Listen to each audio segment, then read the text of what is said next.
Hello and welcome to another ASP.NET Core coding tutorial from Round the Code. Now today we're going to look at 5 features in C#9 that weren't in C#8. Come the end of this video you should have learnt some of the new features in C#9.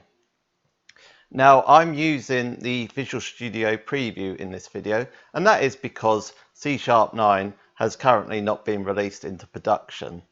So you may need to install Visual Studio Preview if you're watching this in 2020.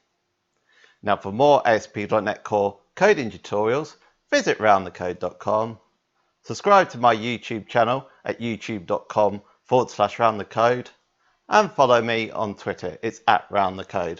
Now let's go and have a look and see some of the new features in C#9. So the first feature we're going to have a look at is target types object creation. So what I'm going to do with this is I'm going to go ahead and create a new class, and I'm going to call it product. I'm going to set some properties inside of there. So we're going to set a name and a SKU.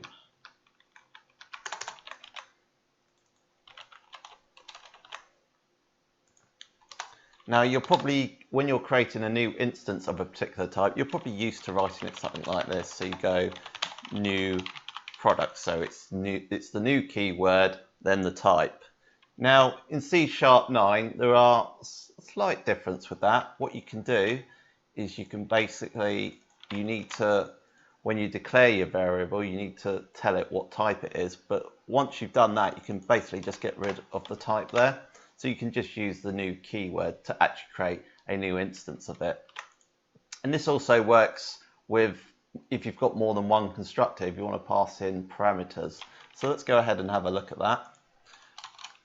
So we're going to define our parameterless constructor, and we're also going to create another constructor, and we're going to pass in the name and the SKU.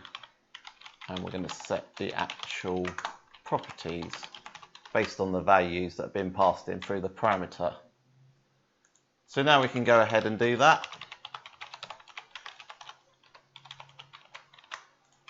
And as you can see, we've managed to create a new instance of it without actually declaring, explicitly saying what the type is.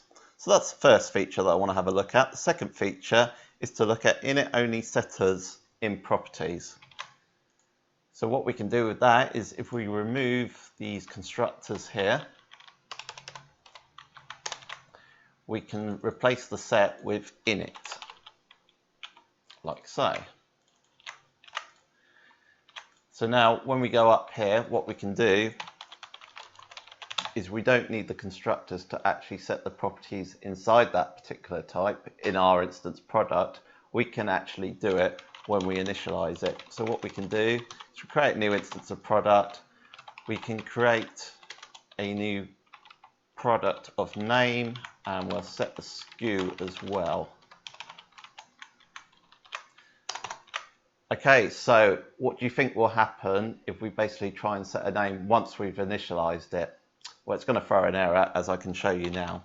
So if we try and set the name now,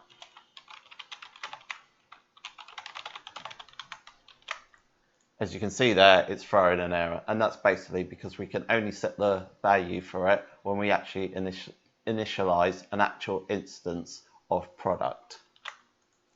So that's the second feature. The third feature I want to have a look at is Covariant Returns.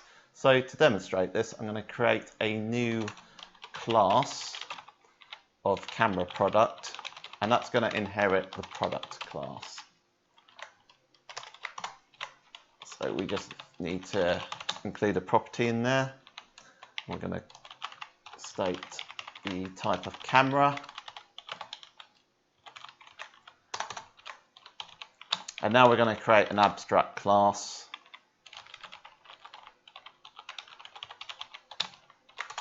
And inside there, we're going to create an abstract method of getProduct. And it's going to return a type of product. Lastly, what we need to do is we need to create another class, another service. I'm going to call it camera product service, and it's going to inherit the product service. Now what we need to do with this is, because it's inheriting the product service, we need to override the get product.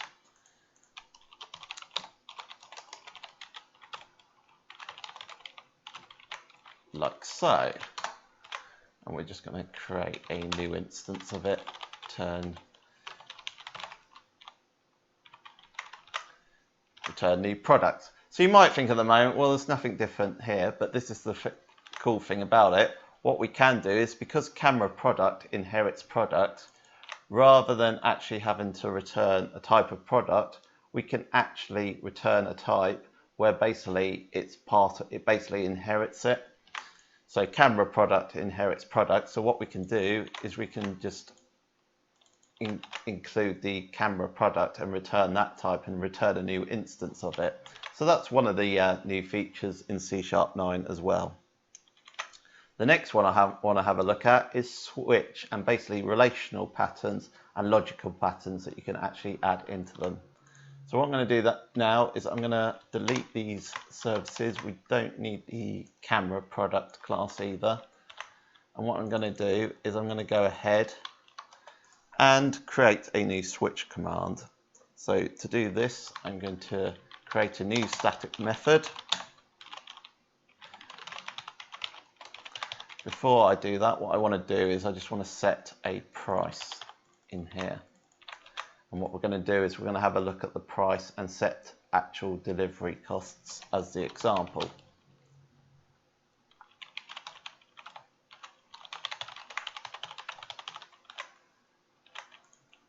So now what we're going to do is we're going to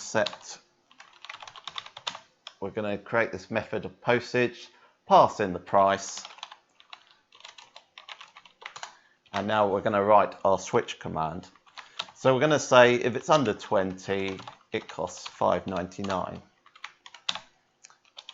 If it's 20 or more and it's below 40, then it's $3.99. If it's equal to 40 or greater and lower than 60, it's $2.99. And what we're going to do is we can set the underscore, and we're going to set it, which is basically the default, and we're going to set the default to 0, like so.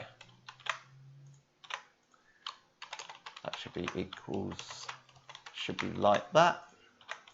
Okay, so the new features here is basically the relational patterns here. So basically we can do this in C#8, and we can use the AND or the OR statements as well. So there's a couple of new features there in C#9.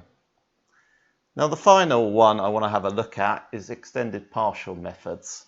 Now in C#8, using partial methods was quite limited. You had to return a void, and you were unable to set access modifiers in it as well. So it's a little bit limited. There were some of the limitations. I think there might have been more as well. So I'm just going to demonstrate how we can go ahead and do that. So what we're going to do is we're going to set this as partial.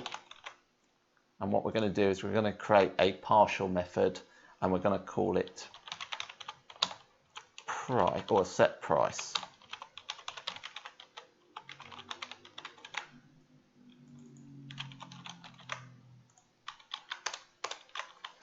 Like that. Now we're going to create another partial class of product.